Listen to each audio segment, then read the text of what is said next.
Greetings, ladies and gentlemen, and welcome to today's edition of RE394, where I take old stories I've narrated and update them to modern audio standards. This particular story is called An Unbelievable Report on the Discovery of a New Spacefaring Race. I warn my readers that the following account of the first contact with a new alien race will sound like fiction. I assure you it is not, and I was witness firsthand to the event. When first contact was made with an alien race which is self-identified as humans, better known in the universal community as shamblers, due to their odd bipedal locomotion they call walking. It was assumed that the members of the species piloting a spacecraft were insane and not representative of the rest of the humans. It turns out this assessment was completely wrong.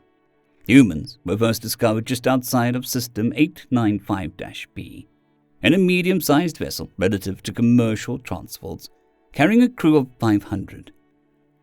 Initial analysis of the spacecraft assumed that the ship had been extensively damaged and that humans had been forced to make emergency repairs in flight. Once the translation machinery had catalogued enough of their language to affect communications, it became apparent that not only had there been no damage to the ship, it was the most advanced craft ever created, according to the crew. This was shocking and terrifying at the same time, as the humans were essentially traveling in a metal tube strapped to a giant radioactive pulse engine. At first, I thought this to be a practical joke of some sort, but it became clear rather quickly that this group of humans had no innate drive for self-preservation. When moving between ships, the humans donned pressurized suits, which were little more than several layers of strong fabric filled with breathable air.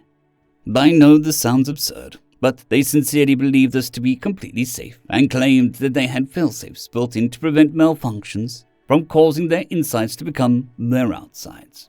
Additionally, their methods for ensuring none of them drifted off into the void was to tie a length of metal string to their craft and to attach themselves to it. They fully trusted this metal string to protect them. The final ridiculous safety feature was a small canister of compressed gas with a directionally controlled nozzle which would be used in an emergency to push themselves through space. I couldn't believe that they had made it this far from their home planet. Upon inspecting their spacecraft further, it became apparent that they lacked sufficient shielding to have survived space travel. When asked how they had avoided radiation and space debris, the humans showed us their novel and ridiculous method for shielding. The nose front of their craft had a long and thin rod, 1/3 the size of the ship, which ended in a round sphere. The humans told us that the sphere emitted an extremely powerful magnetic field. They had another of these machines installed in the nose of the craft, and together these overlapping magnetic fields pushed space debris and radiation away from the vessel, even when traveling near the speed of light.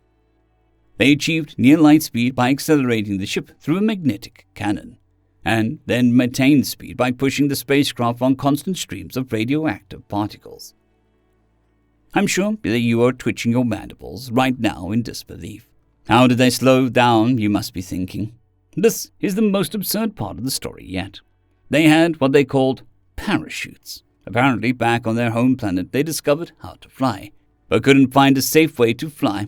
So instead of figuring out the most reliable, safe method, like any sane and self-aware creature, they strapped large pieces of fabric to themselves, which would slow them down as they fell through the gaseous atmosphere.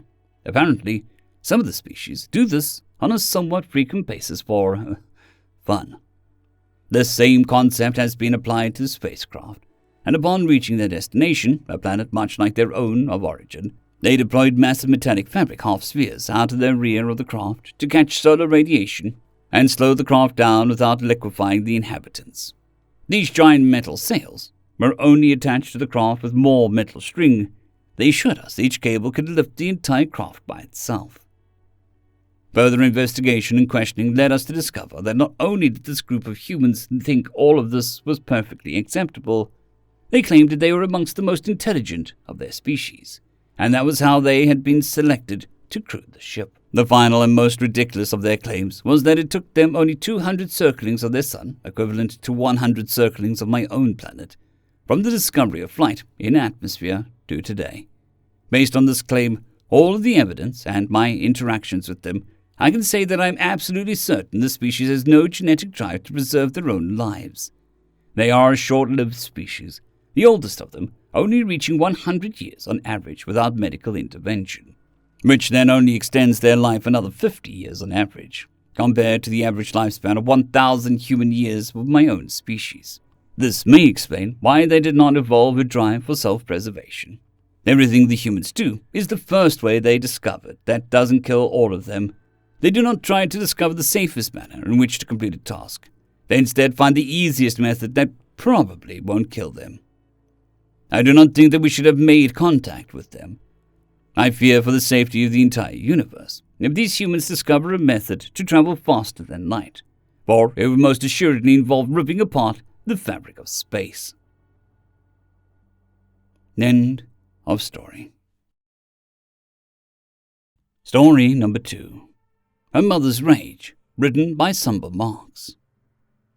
When you call a species to war, it's important to know who you're going against first, biologically speaking.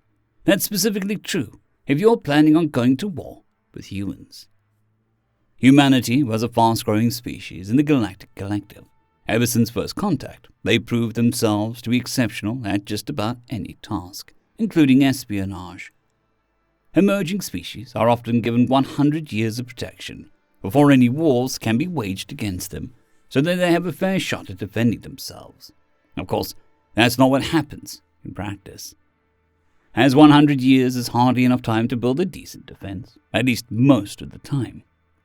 Humans, while not getting themselves into any physical wars, were deep into intellectual wars against pretty much all other species on the collective, hacking their terminals and stealing blueprints for ships, weapons, and more, which they adapted and constructed on their home system, and they were fast at doing it.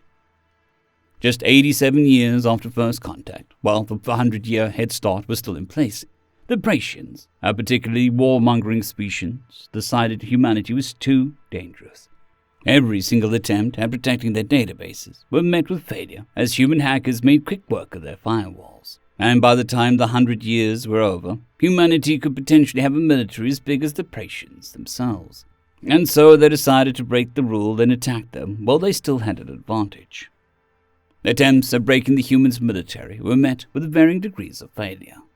While the Praetians were familiar with the designs of the ships the humans were using, since they were all stolen from other species, they seemed to have also modified a great extent, using unconventional weapons that were twice as powerful as their most powerful ones. One particular ship used missiles with FTL drives attached to them.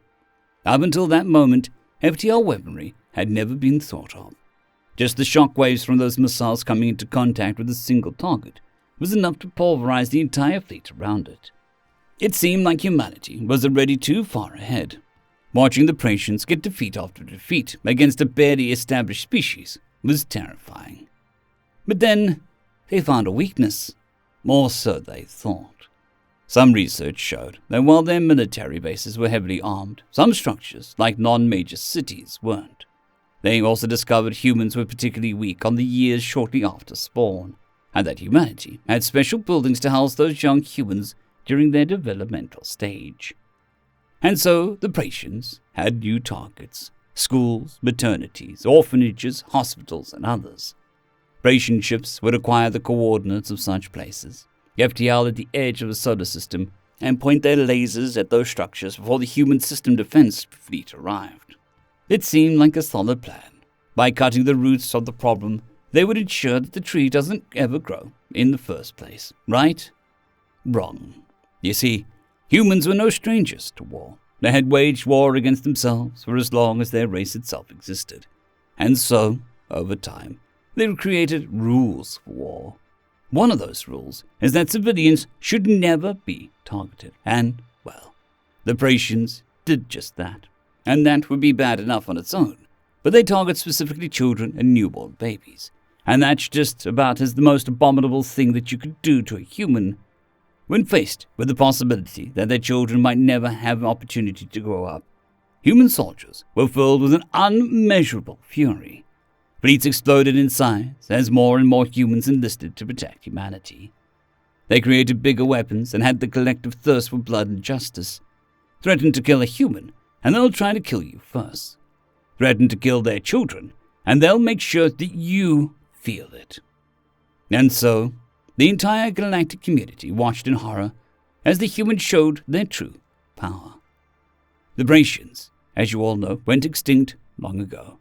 Their war against the humans barely managed to be a decade long. It was so short, in fact, it was over before the end of the 100-year head start. And when those ended, the collective knew that would be the last time they'd know how it is to have no fear. End of story. I'd quickly like to thank our Tier 5 channel members, Casper Arnholt, John Creighton, Manatharia, 050, Dragzoon WRE, and Elijah Silvercross. Thank you very much.